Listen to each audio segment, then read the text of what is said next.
Masechet Baba Metzia, traité Baba Metzia, Daf Samach Bet, feuille numéro 62, nous sommes à la feuille 61, la dernière ligne. Rav Nachman bar Yitzhak a dit, Maïtama de Rabbi Elazar. Quelle est la raison de l'opinion de Rabbi Elazar, qui dit que le prêt à intérêt qui a été fixé au départ, et donc qui est un interdit de la Torah, les juges se saisissent de l'intérêt qui a été versé et le rendent à l'emprunteur. Des Amarkra, c'est parce que le verset a dit, concernant le prêt-intérêt, et ton frère vivra avec toi. De là, on apprend, rends-lui l'intérêt que tu lui as pris, afin qu'il puisse vivre avec toi. Et Rabbi Yochanan, alors qu'il ne pense pas ainsi, que fait-il de ce verset qui dit, et ton frère vivra avec toi? Il l'utilise pour l'enseignement suivant dans une braïta. Si deux personnes marchaient en chemin, et l'un d'entre eux portait une bouteille d'eau. Si les deux boivent l'eau de la bouteille, ils meurent tous les deux. Si un d'entre eux seulement boira la bouteille, il arrivera à un endroit habité. Daral ben Petora, Ben Petora a enseigné, il vaut mieux qu'ils boivent les deux de la bouteille et qu'ils meurent, et que l'un ne voit pas la mort de l'autre. Jusqu'à ce que Rabbi Akiva est venu et l'a enseigné, c'est écrit, ton frère vivra avec toi. Ta vie passe avant celle de l'autre, et c'est pourquoi c'est celui qui a l'eau dans sa main qui boira. Métivé, on objecte à Rabbi Yochanan. C'est écrit dans une braïta, si un homme a laissé en héritage à ses enfants de l'argent qui provenait d'un intérêt sur un prêt, même si ils savent que ça provient d'un intérêt, ils n'ont pas l'obligation de rendre. D'ici, on voit que le père avait mis l'obligation de rendre, donc question contre Rabbi Yochanan. Et la Gemara répond, en vérité, la règle est que le père non plus n'a pas l'obligation de rendre d'après Rabbi Yochanan. Mais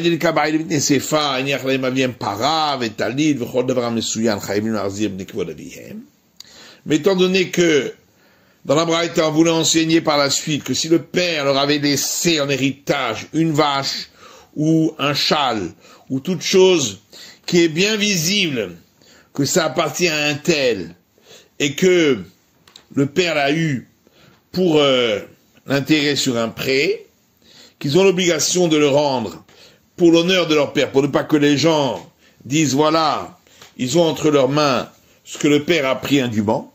Et c'est pourquoi, au début de la braïta, on a parlé aussi des héritiers. Et la Gemara dit, mais est-ce que vraiment les héritiers ont l'obligation de rendre pour l'honneur de leur père?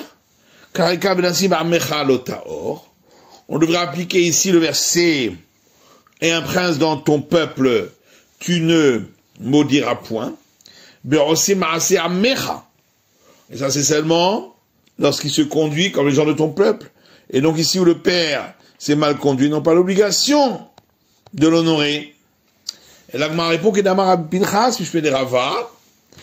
La réponse c'est, comme Rabbi Pinchas a dit au nom de Rava, dans un autre cas, chez Asad Seshuva, qu'on parle d'un cas où le père s'était repenti.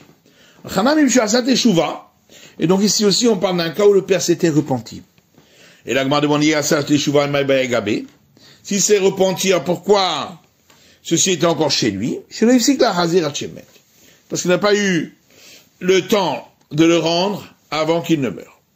Vétivé, autre objection à la vie de Rabbi Yochanan, d'une braïta qui dit à Gazdanim, les voleurs, ou malvé beribit, et ceux qui prêtent avec intérêt, afalpi chez Gavou, marzirin. Bien qu'ils ont reçu, ils doivent rendre. La Gemara dit Gazdanim, afalpi chez Gavouika. pour les voleurs, pourquoi c'est écrit bien qu'ils sont reçus? Bien sûr, puisqu'ils ont volé. Et gazoul. Et le gazoul, gazanin karitle. S'ils ont volé, ils ont donc volé. Et s'ils n'ont pas volé, pourquoi tu les appelles des voleurs? La Ema, mais il faut dire ainsi. Gazlanim, les voleurs. Maniou, c'est-à-dire qui, malgré ribit, ceux qui prêtent avec intérêt. Afin plus chez Gavou, Marziril, même s'ils ont reçu l'intérêt, ils doivent le rendre. Donc, ils sont contre Rabbi Yochanan. Et l'Agma répond Tanaï. C'est une discussion entre des maîtres du temps de la Mishnah. De Tania, parce qu'il y a une braïta qui dit, Rabbi Nechemia et Rabbi Eliezer ben Yaakov potrine. Rabbi Nechemia et Rabbi Eliezer ben Yaakov dispensent de recevoir la flagellation, est à malvé pour celui qui a prêté avec intérêt, vêté à rêve, ou celui qui s'est porté garant pour un prêt avec intérêt, mais chez Eshbahen Koumaase, parce qu'ils ont l'obligation. La Gemara dit Mal Koumaase. Qu'est-ce que c'est cette obligation qu'ils ont? Là, n'est-ce pas parce que nous leur disons de rendre et ainsi ils réparent leurs fautes. Mikla de Tanakama, ça va là Benadoureninou. Et de là, on en déduit que d'après le premier avis, ils n'ont pas l'obligation de rendre. Là, on dit là, on n'est pas obligé d'expliquer ainsi. Maïkoumase likro ashtara. Qu'est-ce que ça veut dire l'obligation? C'est de déchirer l'acte de créance, et ainsi ils ne recevront pas l'intérêt dans lequel ils n'ont pas encore reçu. La grande image qu'à savoir, mais que pense l'auteur de cette braïta alors? Il que ça va acheter un remède s'il considère qu'un acte qui est fait pour permettre l'encaissement, c'est comme si ça a déjà été encaissé. Va avouer sur Ayou. Ils ont donc déjà enfreint l'interdit. Mais l'avke gavoïdami, et s'il n'est pas considéré comme encaissé, alors à vous de l'ocloum. Pour l'instant, il ne s'est rien passé. Pourquoi devrait-il recevoir la flagellation? Le que ça va, en vérité, effectivement, il pense que un acte qui est fait pour être encaissé n'est pas encore considéré comme encaissé. Et on vient m'apprendre, d'après le premier avis, des Souma Miltahi, que le fait d'avoir fixé un intérêt, c'est considéré comme déjà un interdit. Et d'ailleurs, c'est logique de dire ainsi, puisque dans une Mishnah, il est dit Vélo, Vrim, Vélo, Tassi. Voici ceux qui enfreignent l'interdit du prêt-intérêt. Hamalvé, le prêteur, Véalové, l'emprunteur, et Arev, le garant, Véaedim, et les témoins qui signent sur l'acte. On comprend que tous ont effectué un acte, c'est-à-dire le paiement de l'intérêt. Et là, il dit Mayavoud, mais les témoins qu'ont-ils fait puisque ils ont signé seulement au moment du prêt, ils n'étaient pas là au moment du paiement. Et là, et donc on a une preuve d'ici que le fait de fixer un intérêt, c'est déjà un interdit, donc on a bien une preuve d'ici. Amar Rav Safra dit, Kol sheilu bedinehen, motzi'in milové le malvé. On fait encaisser l'intérêt qui sera perçu par le prêteur de l'emprunteur. Bedinenu, selon nos règles à nous, mahazirin malvé levé, on doit le rendre du prêteur à l'emprunteur. C'est-à-dire donc le cas d'un intérêt qui a été fixé au départ et qui est donc un interdit de la Torah.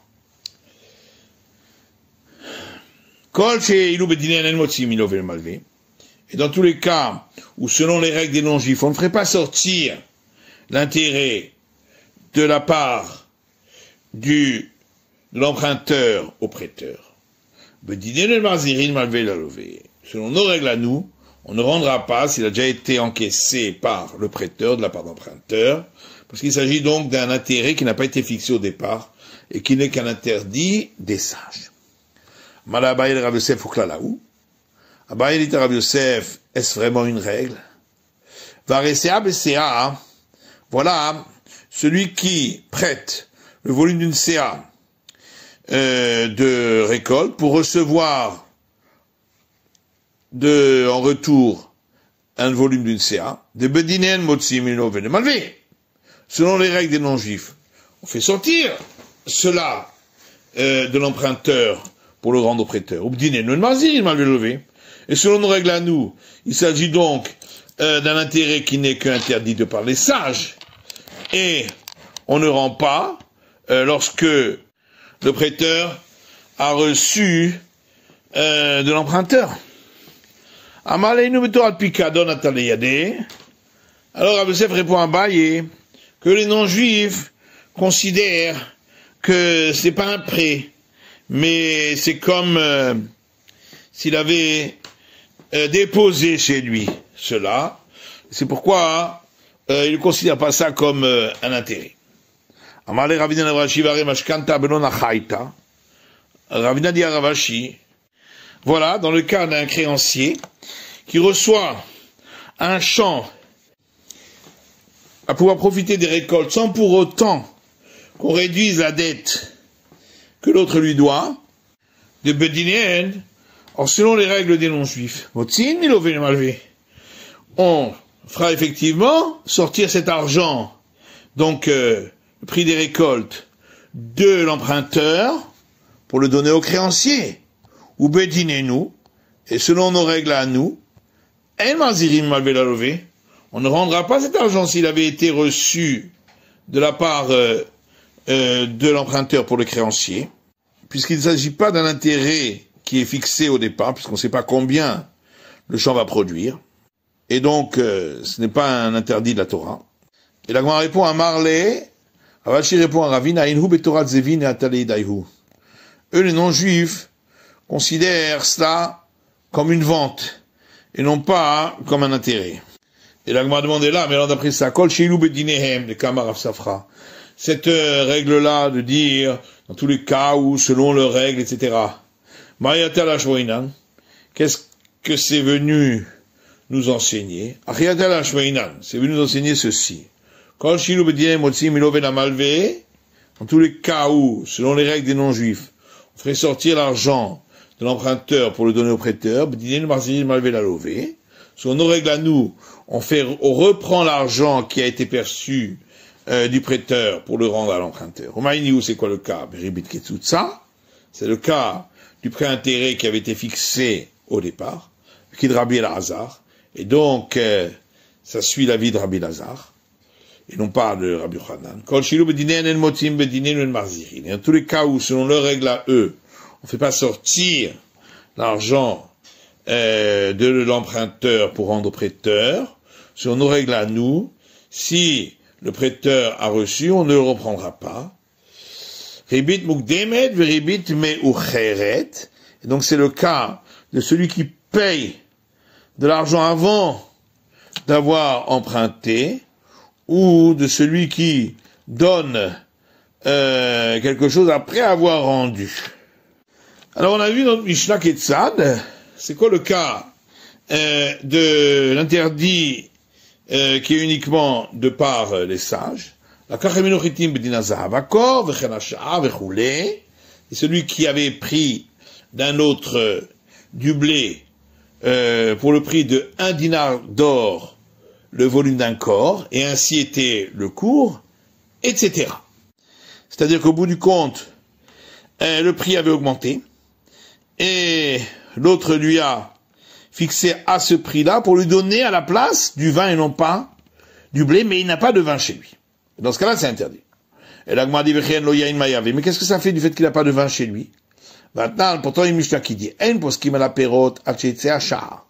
peut pas fixer un prix pour qu'un autre fournisse des fruits alors qu'on a payé déjà en avance, si le cours n'est pas encore sorti, parce que sinon ça ressemblerait à un prêt-intérêt, puisque peut-être que le prix va augmenter et il aura payé moins parce qu'il aura payé en avance. Mais si le cours est déjà sorti, on peut fixer à ce moment-là le prix, et il paye ce prix-là pour recevoir plus tard, car même si le fournisseur n'a pas encore la marchandise, un autre a la marchandise, et donc il aurait pu le prendre directement d'un autre. Donc pourquoi ça dérange ici le fait qu'il n'a pas le vin? Amar Rabba répond, Matniti notre Mishnah beva la hov bidmehen askinan. Elle parle d'un cas où le vendeur s'engage à donner à l'acheteur du vin pour ce qu'il lui doit, mais il ne lui a pas payé la valeur du blé qu'il lui devait, et il n'a rien reçu en retour. Vekidetania, comme on a vu dans une braïta, si quelqu'un devait à un autre la somme d'un mané, et le créancier est allé et s'est tenu devant la grange de céréales de l'emprunteur, il lui a dit, donne-moi mon argent, parce qu'avec ça je vais acheter du blé. Et l'autre lui a dit, j'ai du blé que je peux te donner. Fixe pour moi de te donner du blé selon le cours d'aujourd'hui. Et je te fournirai du blé pendant tous les 12 mois à venir. À source, c'est interdit de l'avquer sarwa balé adodamé, parce que ce cas ne ressemble pas au cas où il a reçu un issar, c'est-à-dire de l'argent pour cela. Ici, il n'a rien reçu. Et c'est pourquoi l'autre n'a pas pu faire acquisition de ce blé dès à présent. Et donc chez nous, dans le Mishnah aussi, c'est la même chose, puisqu'il n'a pas reçu d'argent. Amar le Abaye, Abaye dit à Rabba, idelo kisaro abale yado. Si c'est parce que dans notre Mishnah, c'est pas comme dans le cas où il a reçu un issar, donc de l'argent, parce qu'ici il n'a pas reçu. Maïria Eilo. Pourquoi la Mishnah dit qu'il n'a pas de vin? Afilou yeshlo, même s'il avait du vin, ce serait interdit, comme dans le cas de la braïta qu'on vient de rapporter, ou bien qu'il a du blé, c'est interdit. Et là, Amar Abaye, c'est pourquoi Abaye lui dit Matnitin, qu'il est un Rav Safra, beribit de Berabichia. Notre Mishnah, il faut l'expliquer comme la braïta qu'enseignait Rav Safra, qui se trouve dans le chapitre de l'interdiction du prêt à intérêt, dans les enseignements de Rabbi Chia, de Taner Rav Safra, car Rav Safra a rapporté une braïta Beribit de Rabbi Chia, qui est dans le chapitre de l'interdiction du prêt à intérêt, dans les enseignements de Rabbi Chia. Il existe des choses qui sont permises de par la Torah, mais qui sont interdites de par institution des sages, parce que ça ressemble à un cas où il viendrait ruser concernant un prêt à intérêt. C'est quoi le cas? Amarlo, si quelqu'un dit à un autre, Alveni mané, prête-moi la somme d'un mané. Amarlo, l'autre lui dit mané, je n'ai pas un mané, chitin be mané yeshti, mais j'ai du blé qui vaut un mané. Shani utenlecha, et je te le donne pour ce prix. Natano chitin be mané, il lui a donné du blé pour la valeur d'un mané, c'est-à-dire 25 sela, v'chazaul kachanemenu pe'esrim ve'arba sela, et il les a acquis par la suite de lui pour la somme de 24 sela. Moutar, c'est permis de par la Torah, puisque même si après il va lui rendre 25 sela, c'est pas pour cet emprunt-là, c'est pour le blé. Mais c'est quand même interdit de faire ainsi, parce que ça ressemble à un cas où il viendrait ruser concernant le prêt-intérêt. Ça ressemble à un cas où il emprunte 24 sela, il lui en rend 25. Achanami. Et donc pareil chez nous dans notre Mishnah. On parle d'un cas où un homme a dit à un autre, Alveni shoshim dinarim, prête-moi 30 dinars. Amar le shoshim dinarim dit, il a dit, j'ai pas 30 dinars. Chitim shoshim dinarim yeshti, j'ai du blé pour 30 dinars. Shani necha que je te donne, et tu paieras plus tard. Natano chitim shoshim dinarim. Il a donc donné du blé pour le prix de 30 dinars. Et lui a racheté ce blé pour un dinar d'or qui vaut 25 dinars d'argent. Et donc, comme on l'a vu, il ne peut pas lui rendre 30 dinars, mais seulement 25. Et donc, dans notre cas à nous, il ne peut pas lui donner du vin par la suite pour le prix de 30 dinars, alors qu'il n'a pas de vin. Mais s'il avait du vin et qu'il le lui donnait pour le prix de 30 dinars, perot ou des kachakimine, donc ce que l'autre soit, c'est des fruits, ça veut dire de la nourriture, et non pas de l'argent, velet lanba. Dans ce cas-là, on n'aurait pas interdit, parce que ça ressemble pas à un cas où il lui rend plus que ce qu'il lui a emprunté, puisque de toute façon il lui rend pas d'argent, mais de la nourriture. Veilo, mais étant donné qu'il n'a pas de vin, étant donné donc qu'il n'a pas de vin et qu'il va devoir donc lui payer avec de l'argent, c'est sûr que si il lui rend en argent, ça ressemble à un cas de prêt à intérêt, puisque il va lui rendre 30 au lieu de 25. Amar le Rava, Rava dit à Abaye, Yahi, mais si c'était ainsi le pshat de notre Mishnah, ten michitai, pourquoi il lui a dit, donne-moi mon blé? Des mechitai mi baile. On aurait dû écrire dans la Mishnah, donne-moi la valeur de mon blé, puisque c'est ça qu'il lui demande.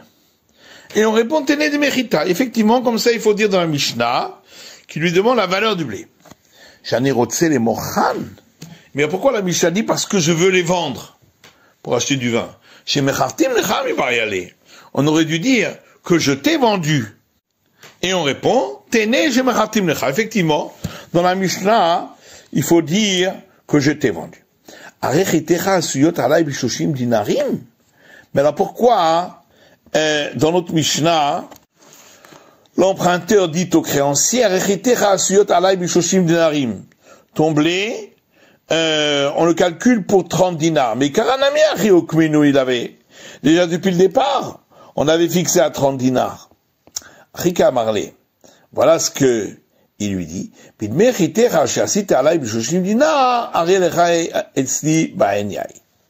Pour le prix de ton blé que tu m'as fixé à 30 dinars, tu as chez moi du vin, et en fin de compte, il n'a pas de vin. Mais pourtant, demande Rava, c'est écrit dans la Mishnah que il a fixé pour 1 dinar d'or le corps, et ainsi était son cours. Or, d'après ce que tu as expliqué, le cours était de 30, et il lui a acheté pour moins cher, pour 25. C'est la fin de l'étude du Daf Samerbet de la feuille numéro 62.